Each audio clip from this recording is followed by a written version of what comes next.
Hey guys, welcome back to Advanced Alight Motion. Today I will explain you how to crop a video without masking group. But first, if you not subscribed to my YouTube channel, then subscribe it and press the bell icon for more update.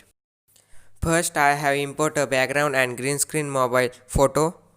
Then I add chroma key effect on mobile and remove green color.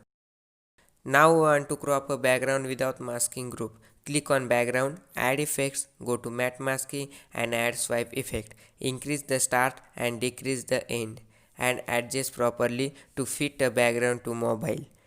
Deactivate the swipe layer, then again add swipe effect. Increase the start and decrease the end. Set angle to 90 degree.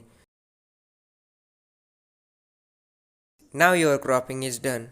But the mobile corner is remain. So deactivate second swipe effect, add new swipe effect, edit start and end, set angle to 45 degree.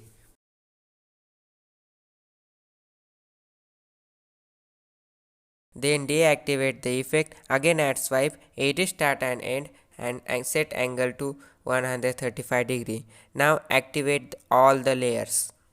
Now your cropping is done. Thank you so much for watching.